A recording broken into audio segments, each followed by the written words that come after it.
10 Fascinating Examples of Historical Graffiti. How often have you visited a historical site and been stunned that someone would be so selfish as to carve their names into it? This type of vandalism might seem to be the product of modern narcissism. But in reality, the human urge to leave their mark goes back millennia. Piraeus was the port of ancient Athens. From the 1st or 2nd century, it was guarded by a statue of a lion. The Piraeus Lion became so famous that the port was known as Porto Leone, the Lion Port. This statue, originally sculpted in the 4th century BC, remained in place until the 17th century when the Venetians plundered it and took it home to Venice.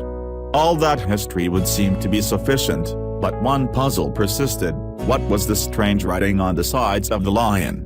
In the 18th century, a Swedish diplomat recognized the marks for what they were: Viking runes. The Varangian Guard had struck again. These Scandinavians had written a lengthy inscription in the shape of a dragon into the lion's side. The runes are hard to read, but one translation of them reads as follows: "They cut him down in the midst of his forces. But in the harbor the men cut runes by the sea in memory of Horsey, the good warrior." The Swedes set this on the lion. He went his way with good counsel, gold he won in his travels. The warriors cut runes, hewed them in an ornamental scroll. Askell, and others, and Laffer had them well cut, they who lived in Braslagen. Unreadable, son of Unreadable, cut these runes.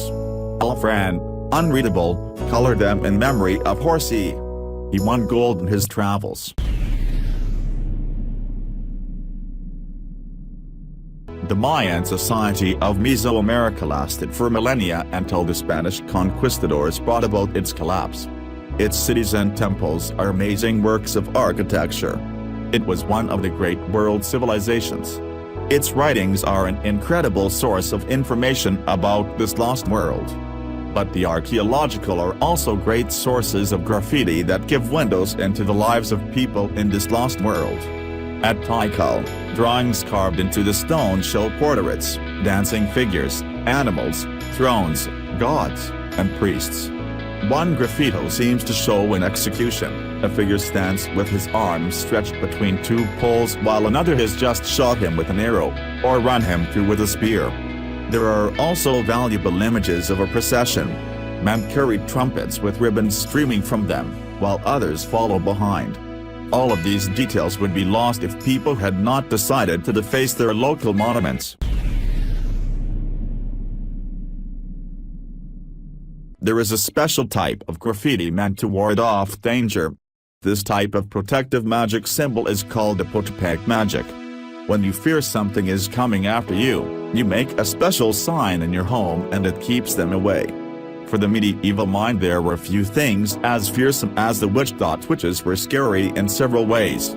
They were unruly women, and they had the powers of the devil at their disposal.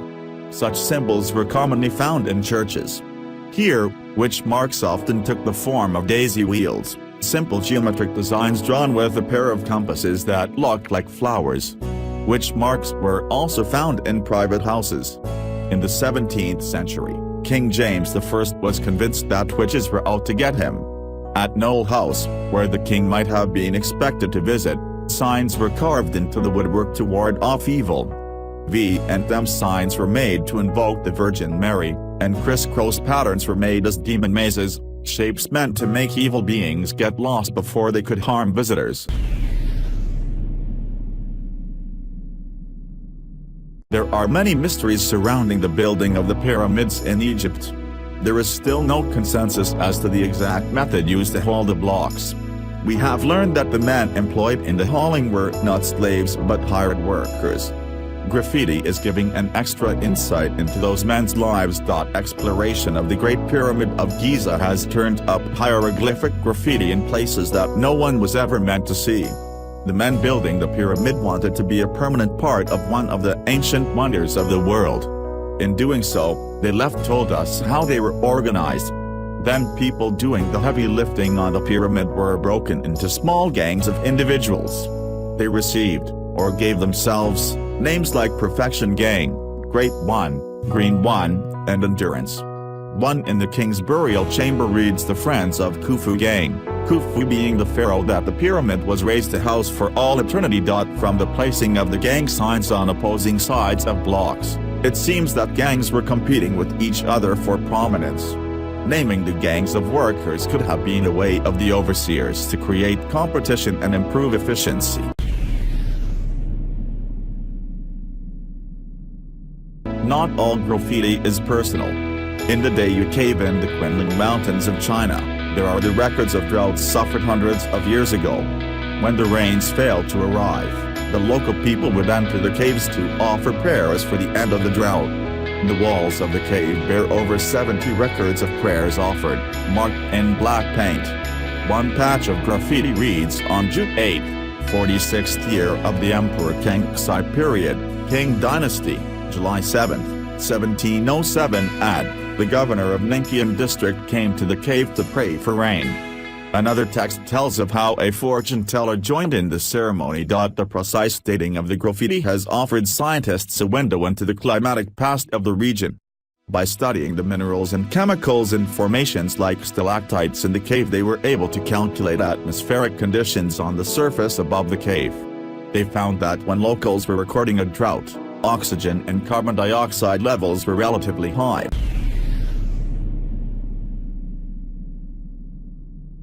In 1857, an excavation on the Palatine Hill in Rome turned up a piece of graffito in the plaster of a wall. We've already seen that the Romans were not shy with the things they were willing to write on a wall, but it seems they were not afraid of blasphemy either. The Alexamenos graffito, dating from around AD 200, may be the earliest depiction of Jesus, and it is not flattering. The Alexamenos graffito shows a figure hanging from a cross with a man at the base looking up. Text, in Greek, says Alexamenos worships his god. What stops this being a standard image of the crucifixion is that the person on the cross has the head of a donkey. This shows some of the aggression toward the relatively new Christian religion that must have existed at the time. Tertullian, an early Christian author, refers to the idea that our God is the head of an ass. The graffito is also an important source on the act of crucifixion, as it was made at a time when people would have seen criminals nailed up. When people are locked up for long periods, graffiti can be a tempting way to pass the time. Just check out the desks in detention room. The Tower of London is a castle that has long been used by English monarchs as both a place of safety for themselves and a place to keep troublemakers out of the way. These noble prisoners often took their chance to leave a reminder of their existence in case they never walked out of the prison. Some of the graffiti is simply a name, a remember me. Others are whole sentences, such as a Latin inscription left by Philip Howard, Earl of Arundel in 1587, which says, "The more affliction we endure for Christ in this world, the more glory we shall get with Christ in the world to come." Noble crests and insignia also abound on the walls. Other prisoners seem to have undermined their defenses with their graffiti. One man who was imprisoned on a charge of sorcery took the time to scratch a detailed horoscope in his cell. Sometimes, graffiti can be deeply revealing about the world of those who made it, and sometimes, it is more revealing of human nature itself. The Hagia Sophia in Istanbul is one of the grandest religious structures in the world. It was begun in 532 and has been a church, a mosque, and museum over the course of the centuries. It has also been a writing pad for Vikings. On a marble banister is a string of runes left at some point in the 9th century. While the years have worn it away, the name Halfdan can still be made out. One reading of the rest of the inscription could be that it simply says Halfdan was here. In a different part of the building, another runic graffito has been found, badly eroded. All that can really be read as the name Arni or Ari, another Viking with the fondness for leaving his own name in stone. It seems likely that these men served in the Varangian Guard, an elite corps of troops used by the Byzantine emperors. This body was made up mostly of Scandinavians, who apparently brought the runic writings with them. The medieval church was powerful in a way that today's churches can only dream of. We might imagine that this would lead to them being inviolable, but even a cursory glance at medieval churches will show how untrue this is.